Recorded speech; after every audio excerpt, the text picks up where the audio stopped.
Hi అండి. ఈరోజు వీడియోలో ఒక మంచి రెసిపీ చూపించబోతున్నాను. వంకాయ పచ్చి పులుసు. ఈ వంకాయ పచ్చి పులుసు అనగానే చాలా టేస్టీగా ఉంటుంది. చాలామందికి తెలియదనమాట వంకాయలు కాల్చి ఇలా పచ్చి పులుసులా చేసుకోవాలని. మా ఇంట్లో అయితే అందరికీ ఫేవరెట్ రెసిపీ అండి. చాలా టేస్టీగా ఉంటుంది. ఈ వీడియో మొత్తం చూసాక ఒకవేళ తెలిసిన వాళ్ళైతే నాకు కామెంట్స్లో తెలియచేయండి. తయారీ విధానం చూద్దామండి. ఇప్పుడు వంకాయలు తీసుకోవాలి. పెద్ద వంకాయలు తీసుకొని లేతగా ఉన్న వంకాయలు తీసుకోవాలండి. ఇలా పెద్ద సైజు వంకాయలు అయితేనే పచ్చి పులుసుకి బాగుంటుంది అనమాట. ఇప్పుడు ఈ 3 వంకాయలు తీసుకున్నాను. దగ్గర 30 కేజీ ఉంటాయన్నమాట. ఇవి స్టవ్ మీద పెట్టి కాలనివ్వాలి.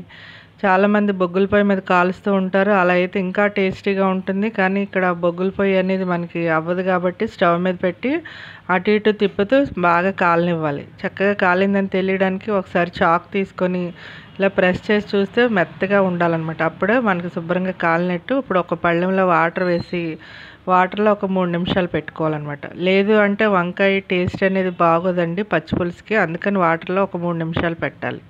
తర్వాత ఇలా పైన అంతా తొక్క తీస్తూ ఉండాలి. ఇంకా వేడిగానే ఉంది. నేను కొద్దిగా అందుకే చూపిస్తున్నాను అనమాట వీడియో గురించి.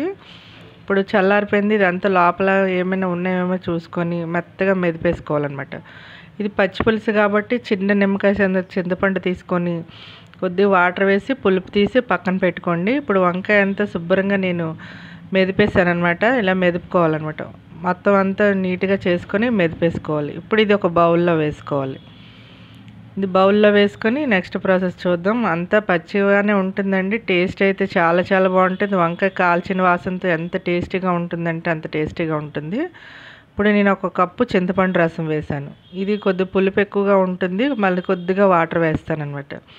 మన పులుపుకి తగ్గట్టు చింతపండు అనేది ఎక్కువ తక్కువ వేసుకోవచ్చండి. ఇప్పుడు రుచికి సరిపడా ఉప్పు వేసేసుకొని ఒకసారి మొత్తం అంతా కలిపేసుకోవాలి. మొత్తం కలిపేసుకొని ఉల్లిపాయలు వేసుకోవాలి. చిన్న సైజు ఉల్లిపాయలు 2 తీసుకున్నాను. అవి వేసుకొని పచ్చిమిర్చి ఒక 8 వేసుకోవాలి. ఎందుకంటే ఉల్లిపాయ ఎక్కువ వేసామనుకోండి వంకాయ పచ్చడి టేస్ట్ బాగోదన్నమాట. ఇప్పుడు పోపు పెట్టుకోవాలి. పొయ్యి మీద కళాయి పెట్టుకొని 1 స్పూన్ ఆయిల్ వేసుకున్నాను. ఇప్పుడు జీలకర్ర ఆవాలు మినపప్పు వేసుకోవాలి. అవి వేగిన తర్వాత ఎండుమిర్చి వెల్లుల్లి కరివేపాకు కూడా వేసేసుకోండి. ఎల్లుల్లిపాయలు కొద్దిగా ఎక్కువ వేసుకుంటే టేస్ట్ బాగుంటుందన్నమాట. ఎండుమిర్చి పచ్చిమిర్చి ఎక్కువగా వేస్తాను. ఎందుకంటే కారం ఈ కారంతోనే కారం అనేది వస్తుంది కాబట్టి ఎక్కువగా వేసుకోవాలి. నెక్స్ట్ తాలింపు వేగిపోయింది. ఇప్పుడు పచ్చి పులుసులో వేసేసుకోవాలి.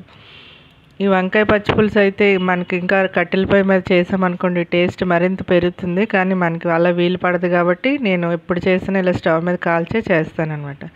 ఒకసారి తాలింపు వేసేసుకొని మొత్తం కలిపేసుకొని వేడి వేడి అన్నంలో వేసుకొని తింటే చాలా టేస్టీగా ఉంటుందండి.